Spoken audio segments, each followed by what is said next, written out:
Salut les amis, j'espère que vous allez bien. Aujourd'hui, je démonte un carburateur de vieille machine, une KZ 750 1976. Je démonte pas le carbu, je vais réfectionner. Peut-être pas, je sais pas, tu me diras.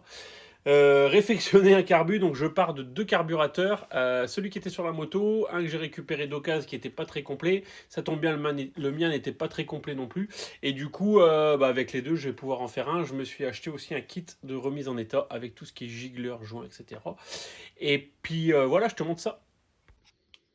Allez, salut, nous revoilà. Donc, je disais que j'ai acheté un kit de réparation. Le kit de réparation, c'est ça. Apparemment, la marque Keister, c'est pas trop mal. Le carbu d'origine, c'est celui-là. Le carbu que j'ai racheté d'occasion sur le bon coin, c'est celui-là.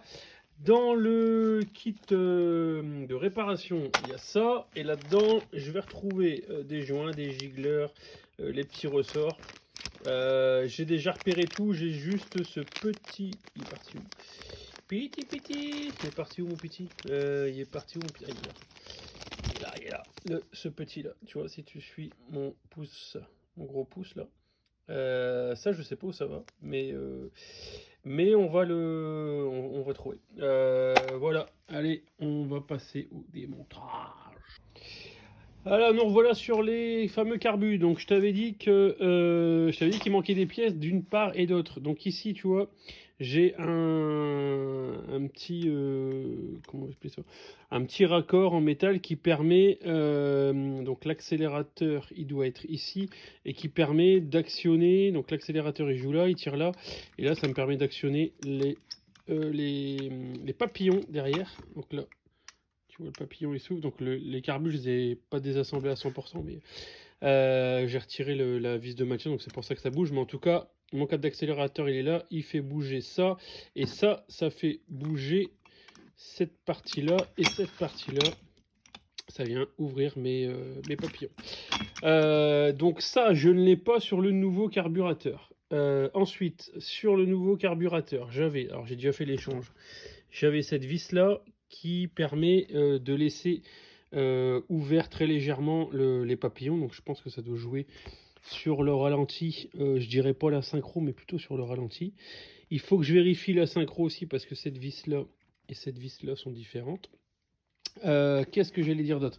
Donc à la base j'étais parti pour démonter les pièces là-dessus. Donc en l'occurrence, moi ce que j'avais besoin c'est des membranes des boisseaux. Parce que donc là elle est complètement craquée, je l'ai démontée. Mais si tu veux ici, elle était craquée et il y a quelqu'un qui a fait une réparation de port qui a dû tenir, je sais pas, 10 km. Et ça générait pas mal de soucis. Donc en fait, j'ai démonté le carburateur après un diagnostic. Donc je pense que ça vient du carbu parce que les membranes ne sont plus étanches. Donc j'ai galéré, j'ai acheté des kits membranes mais qui ne fonctionnent pas. Donc du coup, je suis parti là-dessus. Donc là-dessus, j'ai les deux membranes qui sont en très bon état. Les carbus, ils ont l'air plutôt sales, mais à l'intérieur beaucoup plus propres que ceux-là. Donc je te dis à la base j'étais parti là-dessus pour comment dire, j'étais parti là-dessus pour les démonter et remonter là, mais en fait je me suis aperçu qu'il y avait plein de couilles. Alors la plus grosse qui m'a fait tout redémonter et repartir en arrière, c'est ici. Donc tu vois c'est pas les mêmes vis. Donc ça c'est la vis d'origine, ça c'est pas de la vis d'origine, ça me dérange pas. Par contre ici là on doit être sur du, alors j'ai une connerie hein, c'est du M4 peut-être, là c'est du M6. Donc ça veut dire que les mecs ils ont repercé taraudé. Et le souci, c'est qu'ils ont taraudé ça comme des pourchiots. Déjà, tu as des vis longues, des vis courtes. Et ici, en fait, c'est foiré. C'est foiré. Et en plus, la vis, elle tape sur cette partie-là. Et du coup, ça a abîmé un petit peu le métal. Et voilà, je me suis dit, bon, écoute, ils sont sales à l'intérieur, ils sont propres à l'extérieur, il manque des trucs, il manque des trucs. Il manque des trucs, il manque des trucs. Et là, j'ai des vis de foiré. Et c'est pas celle d'origine, donc je vais repartir là-dessus. Donc là, je vais démonter celui-là. Celui-là, j'ai déjà fait. Et comme ça, tu peux voir un petit peu comment ça se passe. Une réflexion de carbu. Je les passerai à l'ultrason après, parce que je veux déjà voir si mon diagnostic est bon, c'est-à-dire est-ce que c'est un problème de membrane. Mais tant que je suis sur la membrane, je vais changer tout le reste, comme ça, moi, j'aurai pas d'autres doutes sur la partie carburation. Et après, je passerai ça, une fois que ça sera validé, ou pas de toute façon, mais je passerai ça à l'ultrason. Et pour pour dire d'avoir quelque chose de propre intérieur-extérieur. Voilà. Alors, petit imprévu, apparemment mon chat il a une diarrhée, on a foutu partout. Donc ma femme m'appelle, elle peut venir avec moi pour le laver. Donc bah écoute, on remet ça à dans 10 minutes. Voilà mon chat. Allez, Vincent, vite. Citrouille, elle va Voilà la coupable, bouffer. elle a chié partout. Bon, c'est bon, ça y est, c'est terminé. Nettoyage, opération nettoyage cul du chat. Plié. On rattaque. Nous y revoilà. Alors, changement de plan. Donc, le plan de base, c'était... Ça, c'est les carbus d'occasion. Ça, c'est les carbus d'origine. Je voulais prendre les pièces de celui-là, le mettre sur le carbu d'occasion. Le problème, c'est que je me suis rendu compte, comme je t'ai dit tout à l'heure, qu'il manquait des pièces. Alors, il manque notamment ici, là. Tu vois, ça, c'est la partie starter. Donc, attends, si je te... Tu vois ici, là, j'ai le starter. Voilà. Donc, sur le carbu d'occasion, je l'ai. Par contre ici, j'ai pas de pièces, déjà de une. Ensuite de deux, je me suis rendu compte que... Alors attends, je les place bien pour faire un petit comparatif. Je me suis rendu compte que je n'avais pas non plus ça. Ici, je ne l'ai pas. C'est aussi ce qui permet d'actionner les starters. Voilà. Du coup, il fallait que j'ouvre le carbu. Ici, que je dérègle cette vis-là, qui est la vis de synchro, je pense, des papillons. Je me suis dit que ça allait être galère. Alors, du coup, j'ai fait un essai. Parce qu'à la base... Ah bah tiens, j'avais perdu ça. Je voulais faire un essai parce qu'à la base, je voulais pas repartir sur ceux d'origine de la moto. Parce que j'avais cette vis-là qui était foirée. Du coup, j'ai pris mon petit Monsieur Tarot. Je l'ai passé un petit peu dedans. Et la vis prend. Sauf que j'ai pas assez de filetage. Parce que tu vois... j'ai... pardon, en épaisseur, tac. Alors attends, je vais pas te faire de trait, mais tu vas voir. Tu vas comprendre. Voilà, tu vois. Donc là, j'ai, allez, j'ai 8-9 mm de profondeur. Et du coup, si tu regardes mon tarot, lui, je dirais qu'il commence à bosser. Il commence à bosser à partir de 6-7 mm. Donc ça veut dire que quand je mets le tarot ici pour rattraper mon filetage, parce que c'est régulier, hop, je te rezoome, désolé, c'est régulièrement, j'arrive à les rattraper quand ils sont pas complètement machuqués. Du coup, ils travaillent sur pas grand chose. Donc ce que je vais faire, je vais sacrifier le tarot. Désolé mon petit tarot de 8. Je vais le sacrifier, donc là j'ai déjà passé un coup là. Donc on voit en fait, hein, tu sais, le tarot c'est en cône comme ça, enfin c'est exagéré, ça fait comme ça. Du coup ça te permet de pénétrer dans le filetage et puis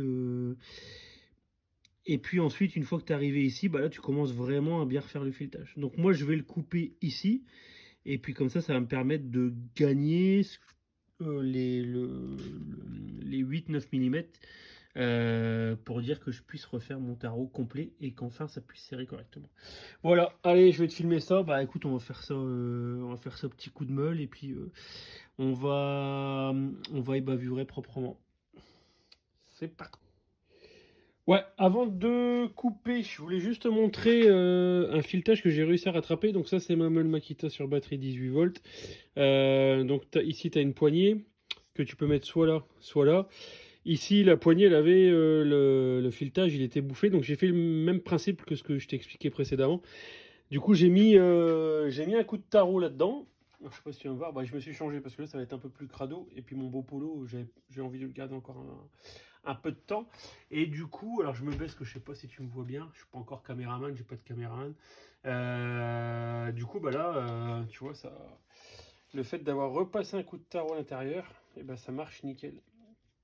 Donc là, ma meule, elle est prête. Qu'est-ce qu'il y a d'autre de près? Il y a mon petit étau. Il y a mon petit... il y a Monsieur Tarot. Il y a Monsieur Tarot qui va se faire raccourcir. Et puis, je te filme ça. Avant ça, bien entendu, faut mettre les EPI. Ça y est, EPI, on est équipé. On y va. Bon. Alors, on va choper le tarot. On va le mettre, ça tombe bien, Il y a un côté... Ah ouais, putain, non, je vais pas le prendre comme ça parce que je pense qu'il va vriller. Alors, meule. Putain, moi j'ai les oreilles sensibles, donc là je vais mettre des vrais EPI. Comme ça. Tac, c'est à qui on fait penser là? On dirait pas un DJ là? Si, peut-être. Allez, on va couper. On démarre le moule. Hop.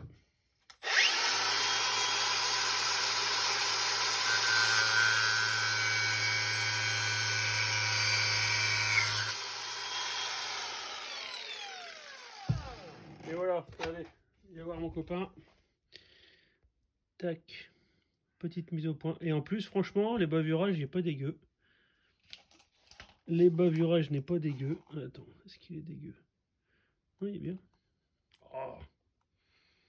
Oh.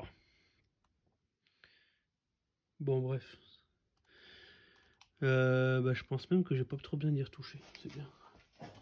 C'est bien, c'est bien. Allez. Allez. Attends, hop. Tac. Bon, c'est bon, tu reviens.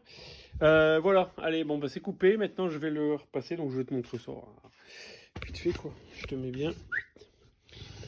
Je te mets bien. Pré-réflexion. Je vais quand même passer un petit coup de lime. Ça mange pas de pain. Et puis, comme ça, au moins, je suis sûr de faire le filetage dans le bon sens. Donc, une lime, un tarot. Tu limes le tarot. Je sais pas, il n'y a rien de spécial à dire là-dessus. Si ce n'est que je porte toujours mes EPI, t'as remarqué. On travaille bien, on travaille propre. Et du coup, je pense que je vais mettre un petit peu de... Je vais claquer le produit que personne n'a chez lui. WD-40. Qui veut dire en français WD-40. Pour un mot anglophone. Voilà, allez, clac. On va essayer sans faire de coupure. Alors, attends, ça bouge pas. Putain, c'est de la merde. Voilà. Je regarde si ça tourne toujours parce que ça m'arrive plein de fois de parler dans le vide comme un connard. Pardon. De parler dans le vide.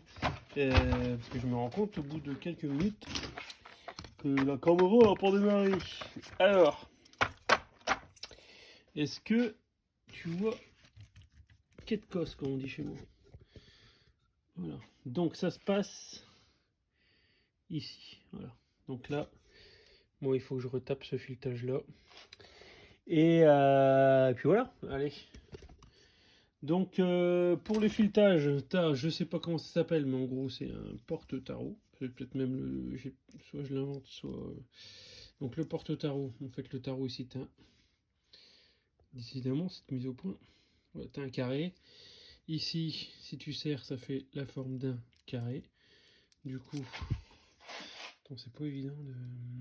Voilà. Du coup, je mets le carré. Hop. Voilà. Et voilà, mon tarot tient. Et moi, ça va me permettre de tourner comme ça. Donc, on tourne dans le sens des aiguilles d'une montre. Idéalement, mettre un peu de lubrifiant. C'est comme avec ta femme, ça se passe toujours mieux. Ou avec ton homme, mais tu fais ce que tu veux. Bon, allez, je retire les EPI parce que ça. Là, on passe aux choses sérieuses. Alors, forcément, comme je l'ai coupé, c'est un peu moins facile à prendre, mais ça va. Et ce qu'il faut faire attention, c'est de surtout pas partir de travers, parce que du coup, ça veut dire que ta vis, elle va visser de travers. Alors, attends, là, je le remets parce qu'il s'est barré. Ça me paraît bizarre ce truc. Parce que ça sert à moitié.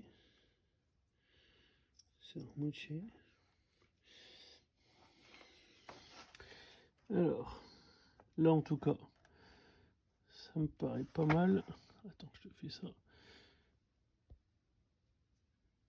Ça me paraît bien. Donc là, ça me permet vraiment d'aller dans le filetage. Donc après, généralement, en fait, tu fais un ou deux tours, tu retires, tu dévisses pour retirer la limaille, et puis tu es reparti.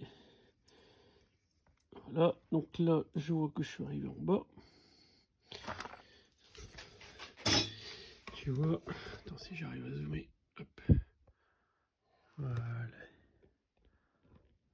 Tu vois ici, là il y a toute la limaille qui descend. Alors. Bon, bref, voilà, là je suis arrivé en butée.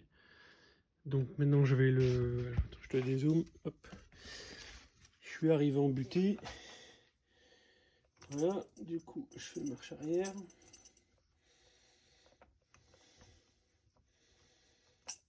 Tac. Je fais marche arrière, je nettoie mon tarot. Donc du coup, comme j'ai mis un t-shirt sale, je peux le faire au t-shirt. J'y reviens encore une fois. J'ai pas besoin de remettre de... J'ai pas besoin de remettre de lubrifiant, là je pense qu'il y en a encore assez. Ah putain, mon talon bancal ici. Aïe aïe aïe.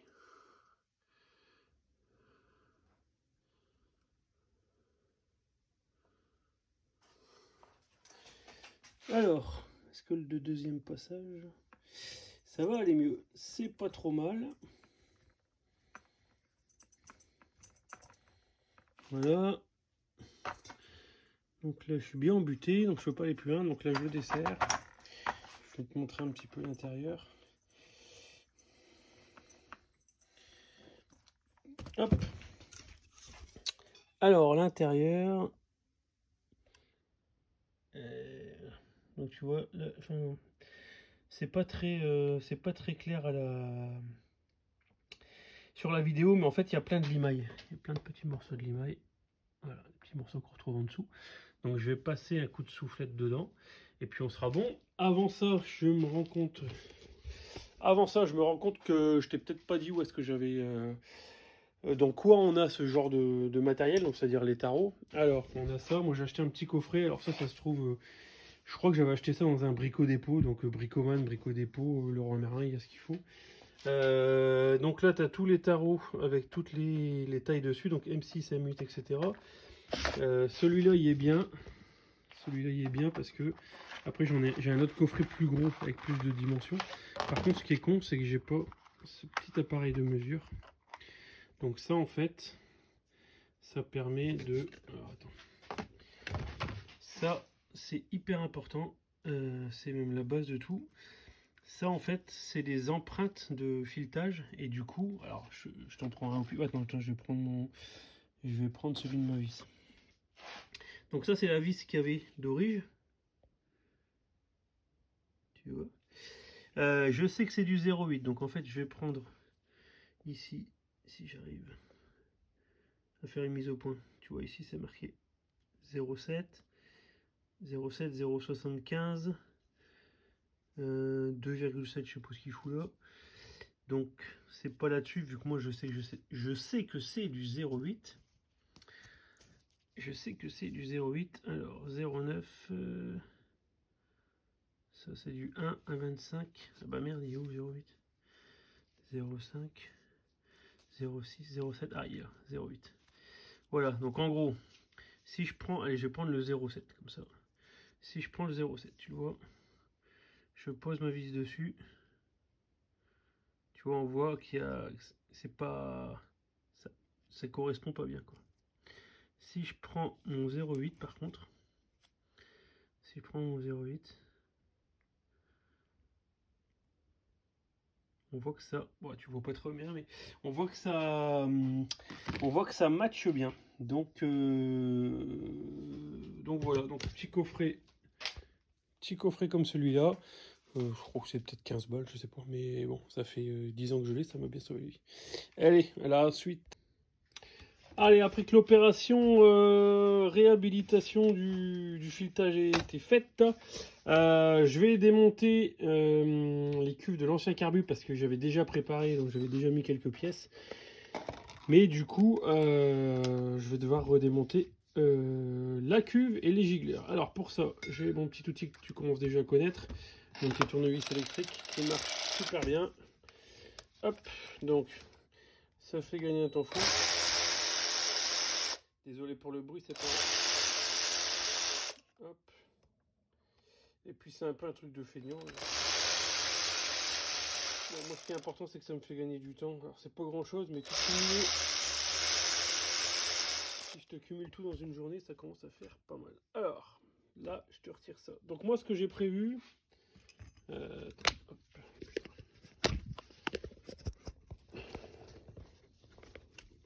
Donc, moi, ce que je prévois, là, pour le démontage, je te fais une boîte avec les anciennes vis, une boîte avec mes outils, mes embouts, et une boîte avec les vis de l'autre carbu. Tout ça pour pas les inverser et pour ne pas me tromper. Donc voilà. Alors, on peut voir qu'ici, ça c'est le flotteur. Le flotteur derrière, en fait, j'ai un petit pointeau.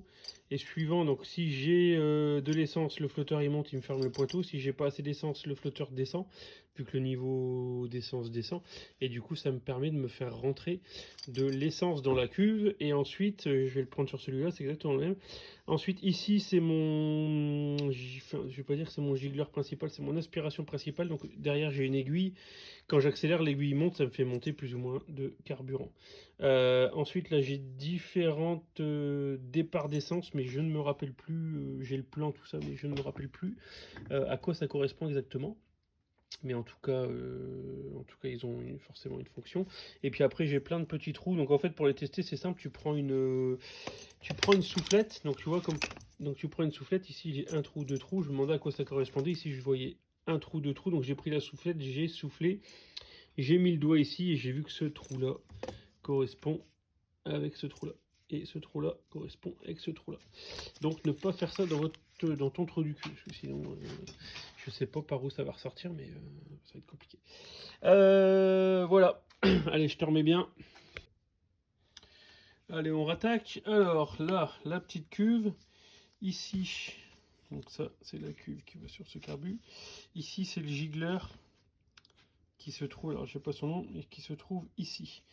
Donc là, tu vois en fait qu'il y a une petite, il y a un petit chemin, et c'est ce qui va permettre, de faire passer du carburant d'un côté vers l'autre.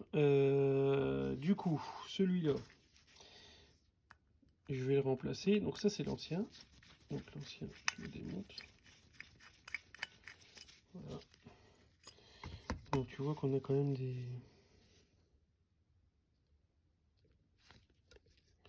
Putain, quand j'ai mis des gants. Tu vois, il y a quand même des petits trous dessus, là, qui peuvent, avec le temps, et surtout avec le fait que le véhicule ne tourne pas, qui peuvent se boucher par l'essence. Donc ce qu'il faut bien vérifier, c'est que tu as un petit chiffre dessus, donc je ne vais pas m'amuser à zoomer, à faire une mise au point parce que c'est galère, donc bien vérifier. Donc là j'ai un 4,45 ou 4,5 et le nouveau c'est un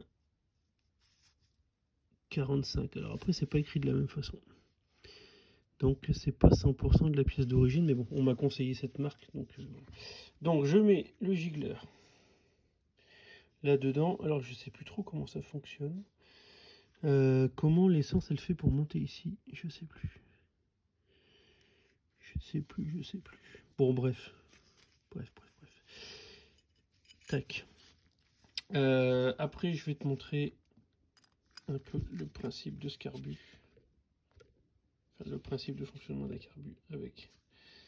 Ah putain, mais c'est pas possible, ça me fait chier. Désolé. Alors, j'essaye de mettre des gants pour rester propre, et ça m'emmerde. Hop, allez, je mets le giggler. C'est fait, voilà. Bah écoute, l'étape suivante. Donc ici, j'ai le plan de pose de la cuve. Donc tu vois, celle-là, la cuve elle est mise. Donc en gros, là, les carbus sont à l'envers. Hein. La cuve elle est toujours vers le bas. Donc là, je vais mettre le petit joint. Alors pareil, fais bien attention quand tu remets des joints, parce que sur le coup, j'avais pas fait gaffe, mais tu vois, j'ai l'impression, quand tu le prends comme ça vite fait, t'as l'impression qu'il est symétrique, mais en fait, là, j'ai un trou. Et la première fois, je l'ai monté à l'envers. Et tu vois, ici, j'ai un trou aussi. Donc il faut que je monte mon joint comme ça. Voilà. Et la première fois, j'avais pas fait gaffe. Alors, attends, je vérifie que j'ai pas dit de conneries. Ouais, c'est ça. Donc des fois, merde. Des fois, ça peut Ouais, ça peut te faire chier. Ça, c'est bon. Ensuite, j'ai mis le joint, j'ai changé le giggler.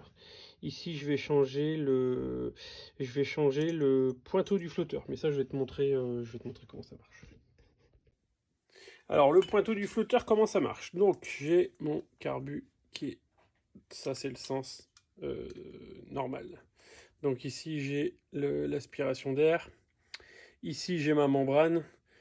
Là, je viens avec une petite aiguille ouvrir ou fermer l'arrivée d'essence. Et ici, là, j'ai mon... Alors, attends, je vais te montrer. Là, ici, là, c'est mon essence qui vient de mon réservoir. Donc, comment ça marche au niveau du remplissage du carbu? Ici, tu as un petit flotteur. Donc ça, en fait, ça joue avec le niveau d'essence. Donc si le niveau d'essence dans ma cuve... Alors, avant toute chose, il y a la cuve qui... Si je me mets dans le bon sens du premier coup, c'est pas... Voilà, il y a la cuve qui est comme ça. Donc là... Ici, là, je suis en niveau bas. Quand je suis en niveau haut, tu vois, mon flotteur, il monte, il suit le niveau du liquide, enfin, il suit le niveau d'essence. En faisant ça, ce petit mouvement de balancier, en fait, tu remarqueras ici qu'ici, j'ai une petite languette. Et cette petite languette, du coup, cette petite languette, elle va s'ouvrir et fermer. Et en fait, là, derrière cette languette, je vais te montrer ce que c'est. Derrière cette languette, c'est un petit pointeau conique. Donc ça, c'est l'ancien. Donc, hop, ça, c'est la partie, ici, il y a la languette qui vient appuyer ici. Et là, j'ai mon pointeau conique. Et du coup, ce qui se passe... Donc, merde, le pointeau se met là-dedans. Et du coup, ce qui se passe, c'est que quand ma languette monte, bah, elle me ferme mon pointeau ici. Là, du coup, mon pointeau monte et je ferme l'arrivée d'essence. Et quand ma languette descend, quand mon niveau est bas, tu vois, le pointeau, il descend. Et en descendant, ici comme c'est conique, et ben, il va me laisser passer un peu l'essence. Et ça va me remplir ma cuve d'essence en continu. Donc des fois, tu peux avoir des problèmes de carburation tout simplement parce que ton flotteur il est mal réglé. Donc celui-là, il n'y a pas de réglage. C'est un réglage... il n'y a pas de réglage, c'est réglé d'usine comme ça, donc ça ne peut pas se dérégler, ça se règle pas non plus. Mais des fois, en fait, tu peux régler un petit peu ou tordre un petit peu la tige qui va permettre d'ouvrir plus ou moins de l'essence. Donc des fois, moi j'ai déjà eu des soucis avec des carbus où en fait la cuve se remplissait à moitié et du coup bah, quand tu accélères au bout d'un moment l'arrivée d'essence elle ne compense pas la consommation et du coup voilà ça merdouille. Donc il faut souvent regarder son système, son flotteur et comment c'est foutu et comment c'est réglé. Après il y a plein d'autres choses à regarder sur le niveau d'essence. Mais voilà, c'est pas une vidéo que je vais faire sur le carburateur complet parce que c'est un immense sujet. C'est vraiment un truc passionnant parce que c'est mécanique. Aujourd'hui, on est sur de l'injection. Là, c'est vraiment mécanique.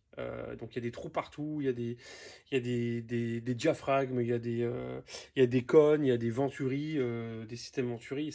En fait, quand tu te penches sur la carburation, tu vois que vraiment les mecs qui ont conçu ça et les mecs qui réparent ça et les mecs qui comprennent ça, bah, c'est vraiment des têtes, quoi. Surtout ceux qui les conçoivent. Après, le comprendre, moi je le comprends, je suis pas spécialement une tête, mais voilà, faut quand même s'accrocher, quoi.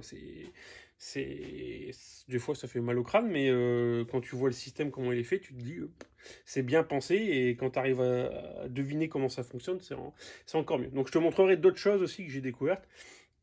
Pas tout, parce que j'ai lu la revue technique qui est en anglais. J'ai retenu des choses, il y a des choses que j'ai oubliées, mais bon, à force de relire, ça va aller. Allez, passe à la... Bon, let's go. Étape suivante. Étape suivante, là, je te montre comment on démonte le flotteur. Donc c'est très simple, il y a un axe que tu retires ici. Il n'y a pas de fixation parce que du coup, il n'est pas censé bouger comme ça. Ici, je retire mon flotteur. Donc tu vois un peu comment c'est foutu. Donc on dirait un peu du cuivre. Bon, du moment que c'est étanche, en fait, comme il y a de l'air à l'intérieur, ça va monter et descendre. Et après, tout à l'heure, on parlait des pannes. Il se peut aussi que celui-là soit craqué et du coup, il n'y a plus d'étanchéité. Donc là, on est sur une vis de 10. Je ne sais pas comment ça s'appelle cette pièce. Et en fait, derrière, je vais venir retrouver un joint. Et je vais venir retrouver, hop, mon pointeau. Alors, pareil que tout à l'heure, je regarde si j'ai une ref dessus. J'en ai pas. Tu vois, c'est pareil ici, tu as un petit jeu avant que ça puisse agir sur le pointeau. Je vais regarder ici. Donc ici, j'ai ces 2,0 ou 2 points, ou 20, je sais pas. Donc ça, en fait, moi je me suis fait une petite boîte. Je te montrerai après où je mets toutes les pièces que je démonte. Ça, c'est la nouvelle pièce. Alors, je vais regarder. Est-ce que c'est marqué 20? Là, par contre, ça fait chier parce que c'est rien marqué. Donc, ah si, 20, 2-0. 2-0, tu vois. Alors, ne pas oublier le petit joint. Donc ça, je le pose. Tac. Faut la mise en foin. Voilà. Ep, ep, ep, ep, ep, ep, ep. C'est bon. Je change le sens de ma machine. Alors, le problème avec ça, ce tournevis là, c'est très bien. Par contre, ça a une force de malade.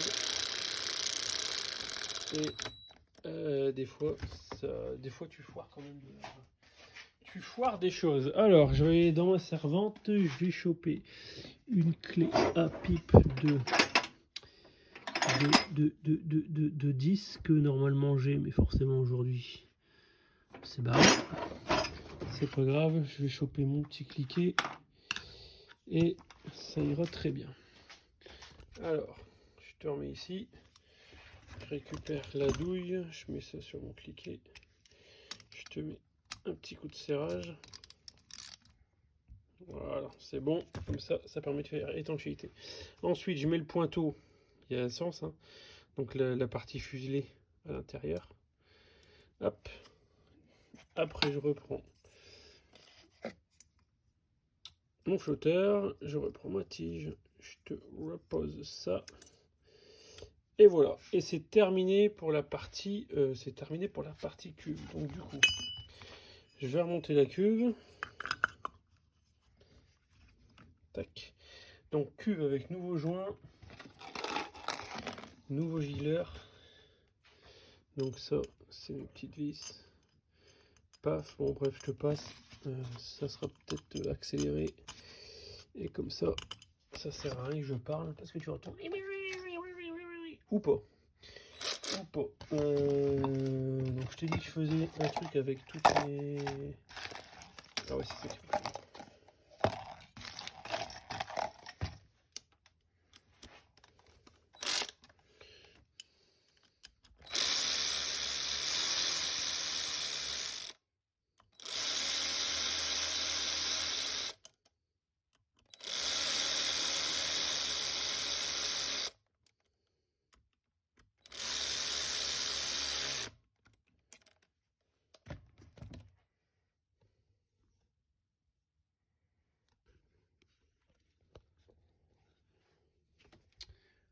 Alors, petite astuce. Attends, je te montre. Tu me vois? Petite astuce pour le serrage, quand tu as un serrage en 4 points ou en 6 points ou en 8 points, il faut toujours serrer en croix. Alors serrer en croix, c'est-à-dire on serre toutes les vis à la main jusqu'à temps qu'elles arrivent en butée sans forcer. Ensuite on force, allez, un huitième ou un quart sur celle-là. Et après on fait une croix. On force un huitième ou un quart sur celle-là. On force, on va à l'opposé, on force un huitième et un quart sur celle-là, on va à l'opposé dans la diagonale, et là du coup à chaque fois ça me fait une croix. Donc ainsi de suite, quand je reviens ici, je vais à l'opposé, je resserre d'un quart, un quart ou un huitième, pareil là.